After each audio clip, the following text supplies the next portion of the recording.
Good morning, everyone. Welcome to this episode of Beyond Max Q. I'm your host, Mollie Jahner. I am joined today by Badr Moudden. He is the CEO and co-founder of K2 Match.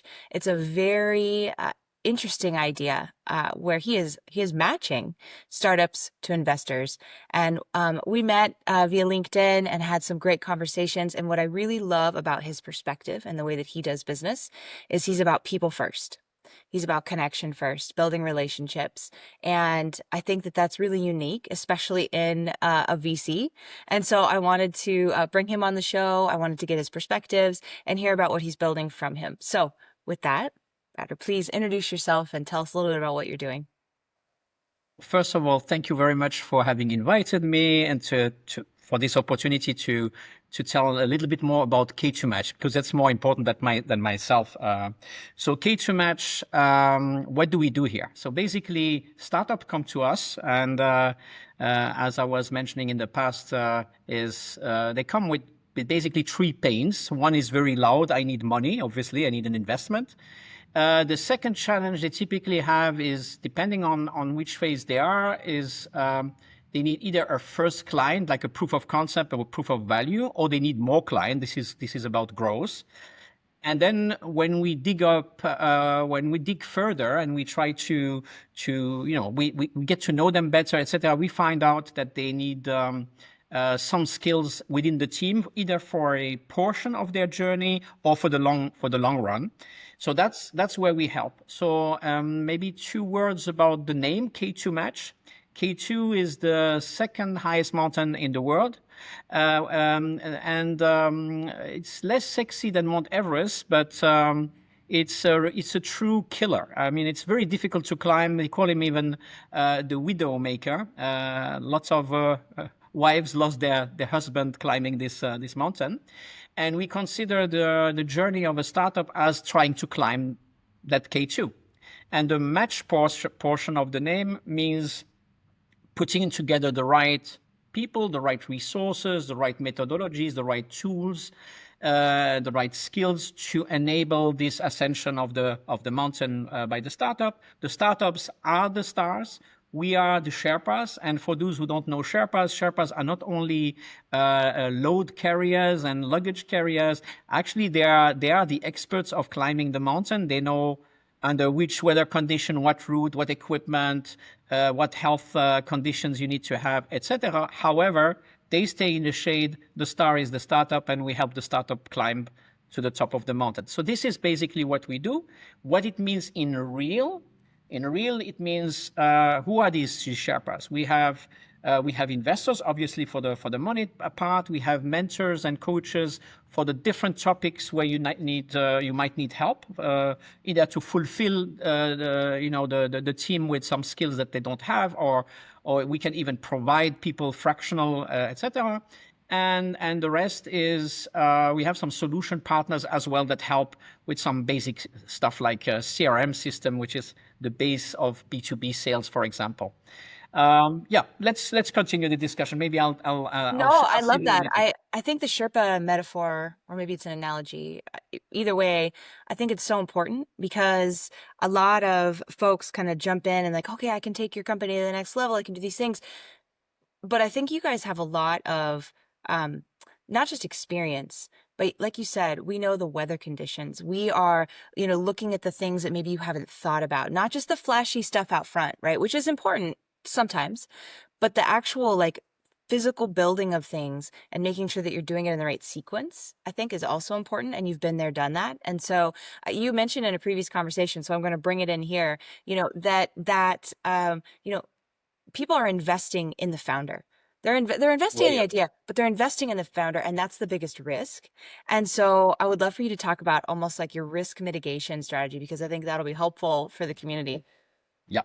So I'll start first with the first part of what you said about the experience. Is my partner, co-founder, and myself, we have founded several startups in the past, so we know what we're talking about. We went through some some odds and difficult times, and we know what fundraising is about and how to construct this thing. This said, this is also why we have this passion for innovation, helping startup, etc. Because first of all, we want to make it easier for them, and we want to have them avoid the traps we fall in.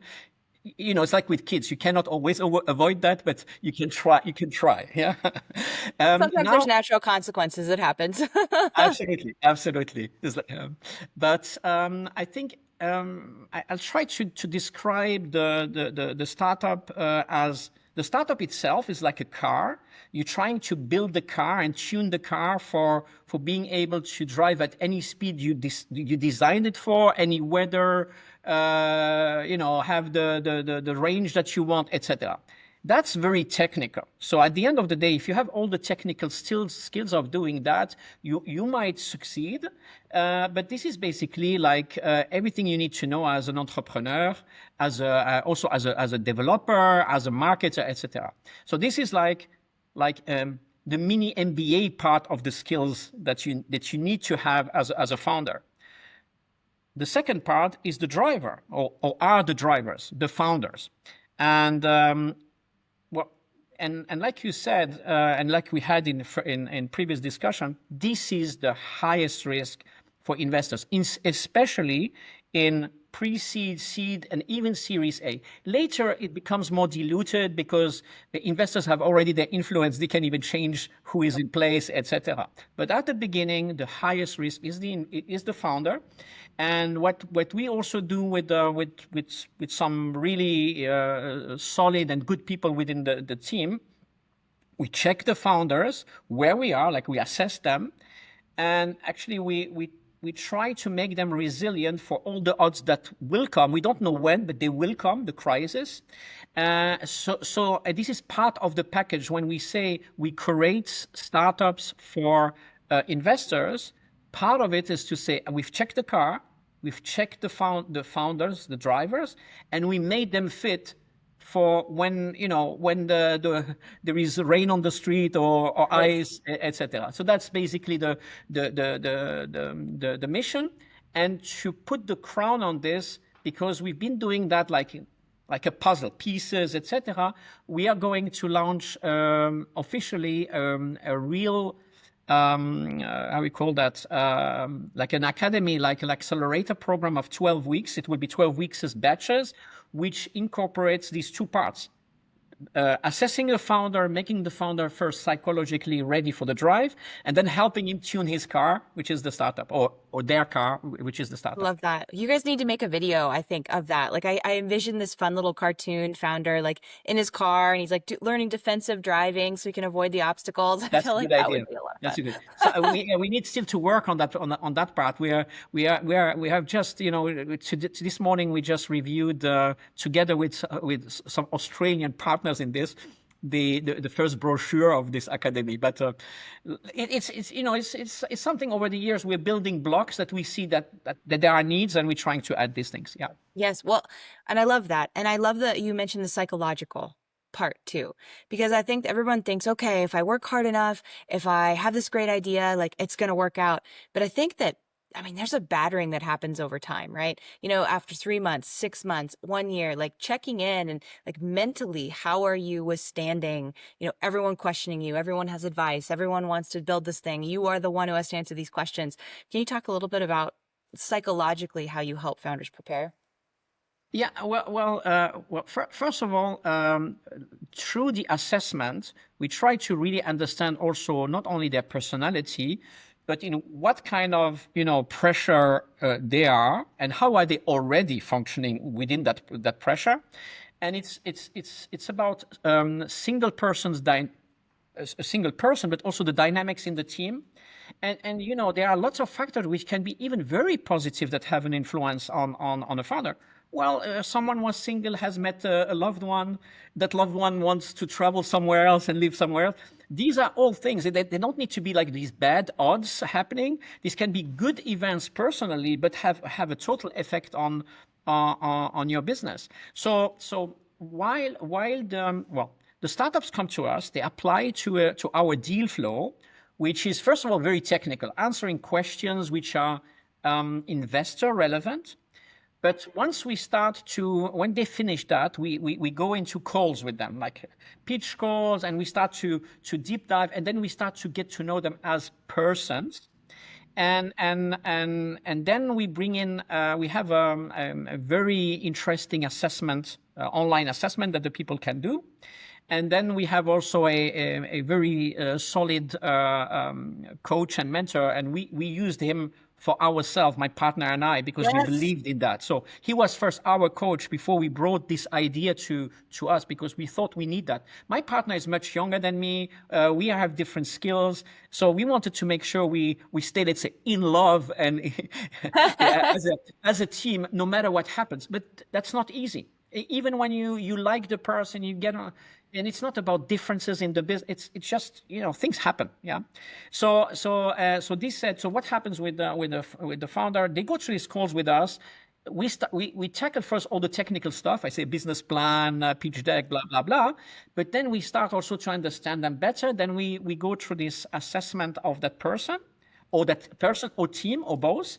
And then we leave it to our specialist for that to also start to tell them what this means and what can they do about some of the weaknesses, because nobody is bad. Everybody has strengths and weaknesses, but where are things that you need to work on to also to be very solid in front of investors later on. Plus we bring like a quality stamp to the thing. Like we've checked the car, we checked the driver, and we enable the driver for difficult drives. Basically, that's the story. Yeah. Well, I like that, and I like what you said too, where you were talking about you falling out of love. I think that's so interesting because with the pressure, right? But I also appreciate that you guys are not the same. I read somewhere, and I really liked it, that as a founder, it's important to create a diverse team because otherwise you're building a mirror, and you're not going to have interesting different opinions, right? And it's important to be different, but that difference also comes conflict, which can be healthy and good. To your point. Um, Okay, I would love to have you talk through the process for applying to K2 Match. What does that look like? If I'm a startup, I'm a founder, maybe I'm pre-seed, I need help. What do I do? How do I do? How do I get in contact with you? So I tell you, typically we get messages with a LinkedIn or email, and people want to just dump their pitch deck on us, which I understand, and or they tell us we are already collecting money, and do you want to be part of it? That's absolutely not it. What we tell them, you know what, we want to be accompanying you on a longer journey. It's not like an immediate minute feedback, good, bad. That's not the idea. So please apply to our deal flow. There is a link to it. The deal flow is a digital process. It's a gate process with 3 gates. Or first of all, they apply, then we accept or don't accept the application. Generally, we accept because they made the effort for that stage. And then we push them through different gates, and as they go, they ask more and more questions. They answer more and more questions. But the idea here is double: is for us to curate them and make them ready for investor talks, but for themselves is to continuously question also what they're doing and eventually think at some angles that they didn't think about. So it's a little bit academical. They have to put some effort into it, but I would say 9 out of 10 have understood the value of it. They tell us, yes, you made us suffer a little bit through that phase, but we have really improved already through going to this by answering questions we didn't even think of, or they have forced us into repolishing some part of the business plan or the narrative, etc. So when they've done so, then they come then we have these one or several calls, but generally it's the first call. They pitch, we deep dive, we go interactive with them. And then there are 2 possible routes. The classical route is if the pitch deck is already right and the story is, let's call it round, then we say you already qualified for our matching process. If that's not the case, there can be some iteration with our feedback so that at the end, at least the pitching is well done and the content is well done. And then we have, on the other hand, several hundreds investors where we exactly know what's the ticket size they're looking for, what geography, what vertical, what technology, what stage. And then we can do some matching and imagine, I don't know, for someone we find like 15, actually I said several hundred, it's over 1,000. That's the real answer.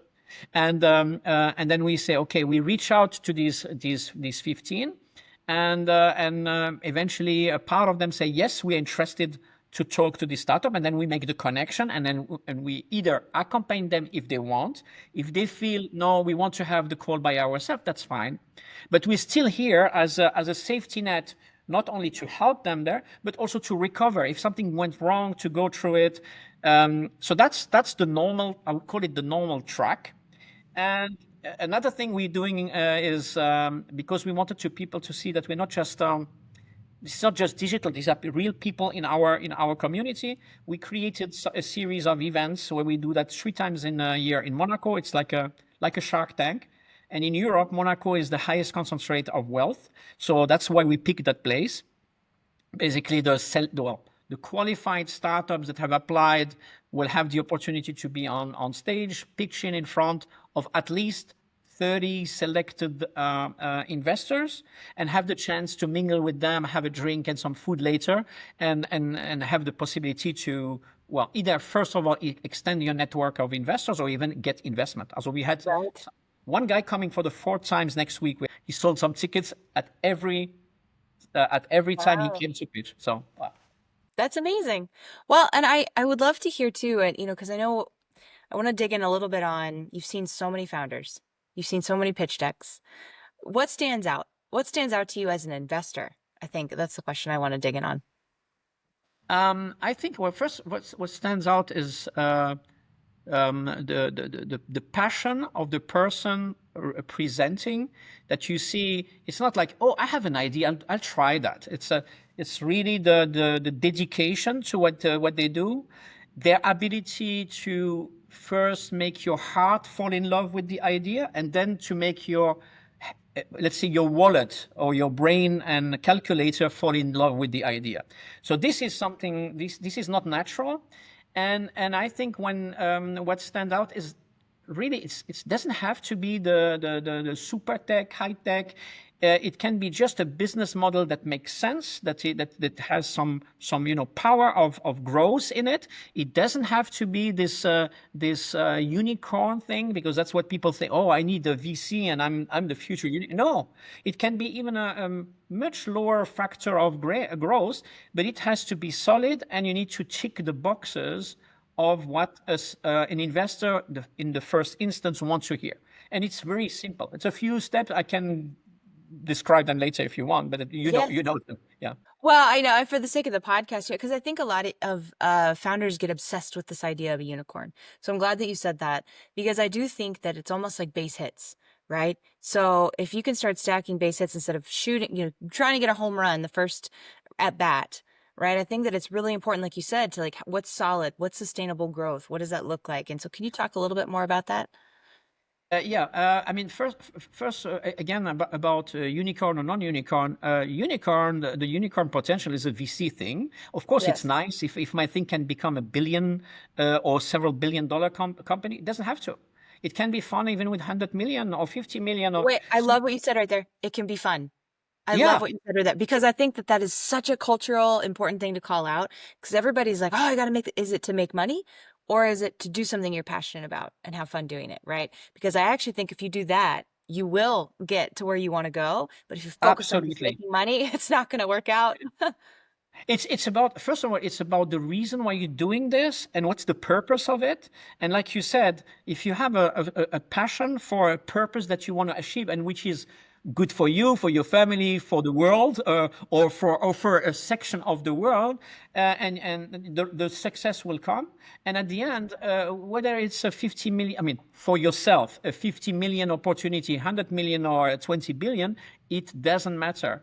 And it's more than, depending on what you do, you will pick the right people accompanying the journey. So, for example, a small, lesser high target in sales, maybe it's good for a business angel, or maybe even a high net worth individual that lets you do the stuff. And VCs have different.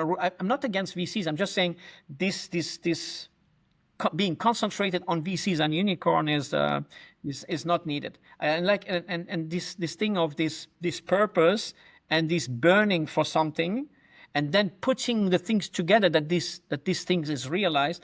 You know, one thing. My our own mentor told us in the.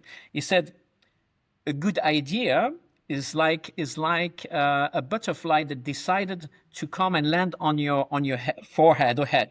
However, an idea is just an idea. If you don't do something with it, it'll fly and it'll land on another head. So Yes. it's about having this butterfly fall in love with it and turn it into implementation. And if you have that energy to turning your dream, your idea into implementation, that's the right attitude and that's the right way to do it. Yeah. No, I like that. That's a great version of like, I can see that image. You're very good at storytelling, which I think is important for founders. So is that something that you take founders through is storytelling? And like, I can't tell you how Absolutely. many pitch decks I've heard and I'm like, okay, like it's got to be a story. I need to feel myself in this. Totally. This fact, I mean, I'll tell them all the time, the factor winning I mean, getting an excitement of the people sitting in front of you. That's the first one. Don't worry about the numbers. Tell the story, and that we help on that.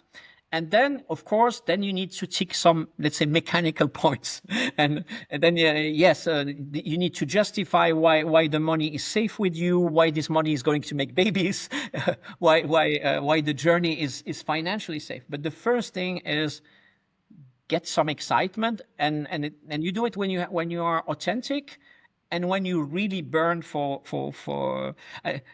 what you're doing. Yeah. Yeah, no, well said. I want to make sure I give you space to talk about anything we haven't already covered and potentially even talk through like, is there a you're a founder yourself.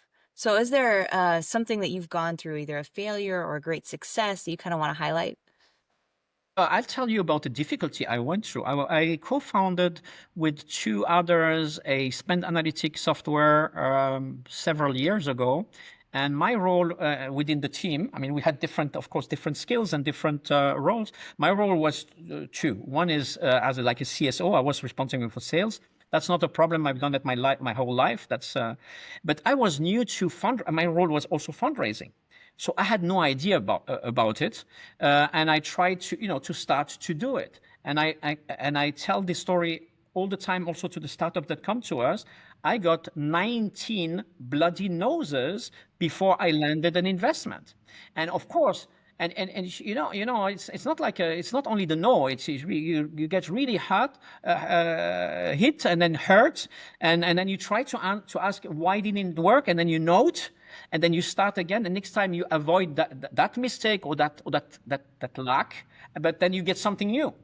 And going through all of that told me one thing. I would have loved that someone, at least, I don't know, gives me a crash course on this, or prepares me to avoid unnecessary friction, unnecessary downs, because no matter how your character is, you get hit by that. And it's even worse than a no by sales. This is like you feel like, oh, you haven't been good enough. Yes, yes. So that's really the essence also of our deal flow thing, and this process we put in place. Actually, we're saying we know what works. Believe us, trust us, do it, and you will avoid unnecessary loops that you can avoid. You will get no's, but it's a different no. It's like qualifying in sales. Yes. I rather talk to 10 which are likely to like what I'm telling them than talking to 100 and they all give me, Yep. boom, Yep. boom, boom. I love that. No, it's true. And it's also there's different power balance in that conversation because, like you said, you're almost vetting the investors. And I think that's something I've talked to startups about quite a bit is, hey, you don't want to just grab the first investor. You need to talk through, like, is this a right fit for your business? Because you're potentially with them for the long haul.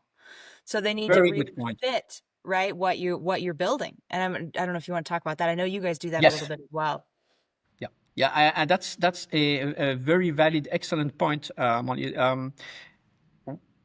When we do this session with the startup pitch, and of course comes the slide of how much money they need, valuation, etc. the very first question I ask them there, forget a second about the number. Who do you want as an investor? And if generally they don't understand, I said no. Right. We want money. Yeah, yeah, we want money. Like, do you want just a check? Do you want someone a check and have something to say? Do you want someone to want to add value to what you're doing? Do you want someone to complete the things where you have gaps, either in network, in knowledge, in technology, whatever it is? And then they start to think, and it's not something that necessarily all have had in their mind, because they think this I don't know what the imagination is of this investor. You have to try to help them understand there are different kinds of ways to get money, convertible notes, equity, blah blah blah. But then you have also different people, and like you said, it's like a fiance first, eventually a wedding, and depending on the rules of the game, maybe you won't like it, or Right. maybe you will appreciate it, maybe you love it. Yeah, no, well said. I love that. Well, for the sake of time, we have to wrap up. I think I could Yep. probably interview you forever, but we always Ah, keep these short. And so I appreciate your perspective and all of the wonderful things you've shared. And we'll link to everything in the comments. And I do encourage the community to go check out K2 Match. I think it's a really, even if, right, there's no funding that comes out of it, I think through that process of refinement, you'll learn a lot about yourself and what you're actually ready to go explore. But I would love to end with our favorite question, which is, what are you currently reading? actually, I'm reading U Squared. This is a very small book, which is actually easy to